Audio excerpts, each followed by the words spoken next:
So I'm reprising a talk that I gave in September at Carnegie Mellon University. There's an academic tradition called the last lecture. Hypothetically, if you knew you were going to die and you had one last lecture, what would you say to your students? Well, for me, there's an elephant in the room. And the elephant in the room is that for me, it wasn't hypothetical. I've been fighting pancreatic cancer. It has now come back after surgery, chemotherapy, and radiation. And the doctors tell me there's nothing more to do and I have months to live. These are my most recent CT scans. The pancreatic cancer has spread to my liver. There are approximately a dozen tumors. I don't like this. I have 3 little kids. Let's be clear, this stinks. But I can't do anything about the fact that I'm going to die. I'm pursuing medical treatments, but I pretty much know how this movie's going to end. And I can't control the cards I'm dealt, just how I play the hands. Now, if I'm not morose enough for you, I'm sorry to disappoint, but I don't choose to be an object of pity. And in fact, although I'm going to die soon, I'm actually physically very strong. In fact, I'm probably physically stronger than most of the people in this audience. Yeah.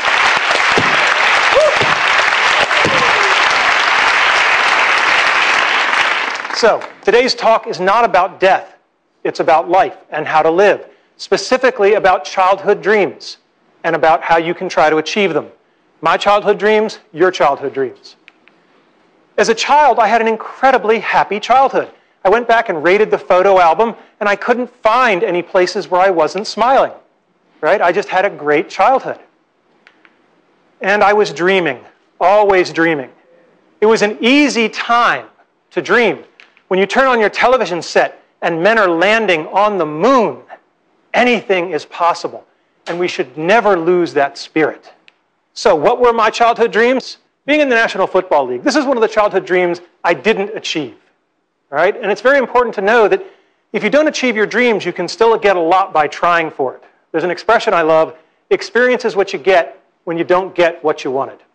Now, I played Little League football for a long time, and I had a phenomenal coach, Coach Jim Graham, and he was old school.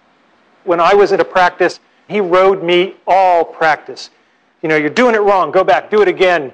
You're sloughing off, you owe me push-ups. Just for 2 hours, it was relentless. And after practice, one of the assistant coaches came up to me and he said, yeah, Coach Graham rode you pretty hard. And I said, yeah. And he said, that's a good thing, because it means he cares. When you're doing a bad job and nobody points it out to you, that's when they've given up on you. And that's something that's really stuck with me, is when somebody is going to ride you for 2 hours, they're doing that because they care to make you better. So, next dream, Walt Disney Imagineering. When I was 8, my family took the pilgrimage to Disneyland in California, and it was this incredible experience, the rides and the shows and the attractions and everything. And I said, gosh, I'd like to make stuff like that when I get older. So I graduated from college and I tried to become an Imagineer. These are the people who make the magic.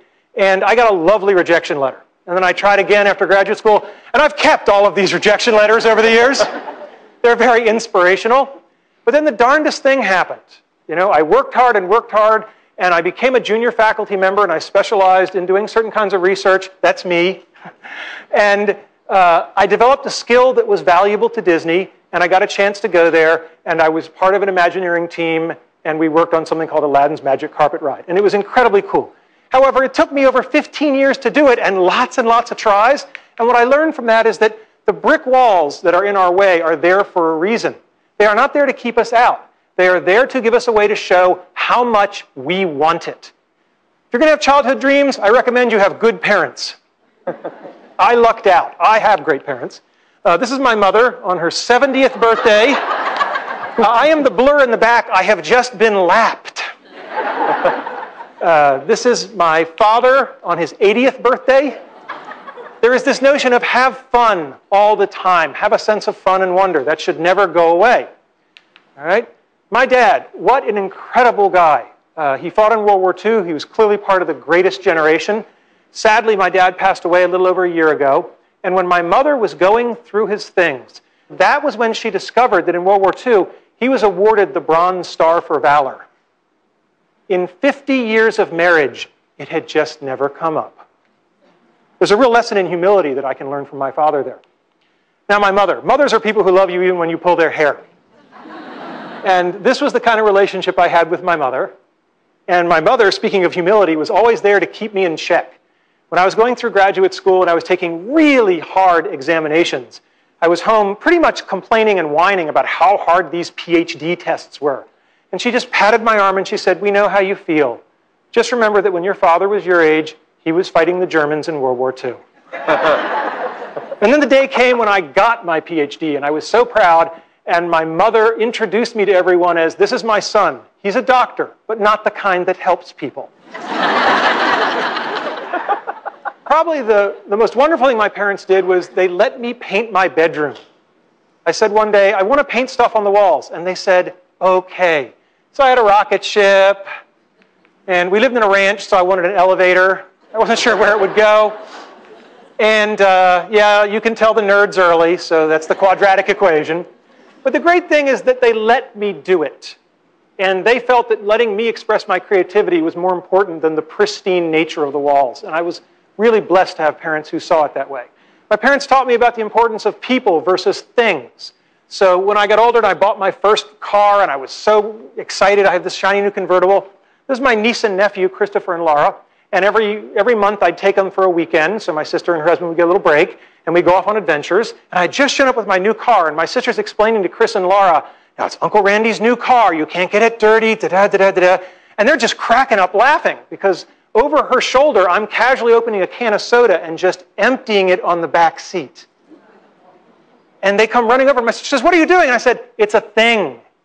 It's just a thing." And I'm really glad I did that, because at the end of the weekend, as I was driving them home, little Chris, who was about 8 at the time, had the flu, and he threw up all over the back seat of my car.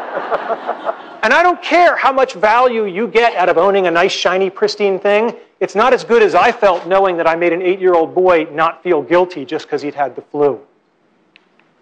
Next thing, you better decide early on if you're a Tigger or an Eeyore. Tiggers are energetic, they're optimistic, they're curious, they're enthusiastic, and they have fun. And never, ever underestimate the importance of having fun. I am dying soon, and I am choosing to have fun today, tomorrow, and every other day I have left. If you want to achieve your dreams, you better work and play well with others, and that means you better live with integrity. Simple advice that you'll find hard to follow, just tell the truth. Second thing, when you screw up, apologize. There are a lot of bad apologies in America. A good apology has 3 parts. I'm sorry. It was my fault. How do I make it right? Most people skip that 3rd part. That's how you can tell sincerity. The last thing is that we all have people that we don't like, that have done things we don't like, and what I have found is no one is pure evil. If you wait long enough, they will show you their good side. You can't make them do it in a hurry, but you can be patient. Show gratitude. When I got tenure as a young faculty member, there were about 15 young kids who'd been working in my research lab. I took them all down to Disney World for a week on my nickel. And one of my colleagues said, "This must have cost you an arm and a leg. How could you do it?" And I said, "These kids just worked day and night for years so that I could get the best job in the world for life. How could I not do it?" I mean, gratitude is a very simple thing, and it's a very powerful thing. And lastly, I don't think complaining and whining really solves the problem. This is Jackie Robinson, first black major leaguer, had it in his contract not to complain if people spit on him. All right? Now, I don't care if you're Jackie Robinson or if you're a guy like me who's only got a couple of months to live.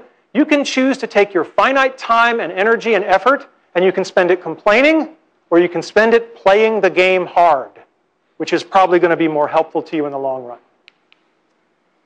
Now, I told you this is part of the lecture series at Carnegie Mellon University. And it's important for you to know why I gave the talk. Okay? The talk isn't just about how to achieve your childhood dreams. It's much broader than that. It's about how to live your life. Because if you lead your life the right way, the karma will take care of itself. The dreams will come to you. If you live properly, the dreams will come to you. I think it's great that so many people have benefited from this lecture. But the truth of the matter is that I didn't even really give it to the 400 people at Carnegie Mellon who came. I only wrote this lecture for 3 people. And when they're older, they'll watch it. Thank you.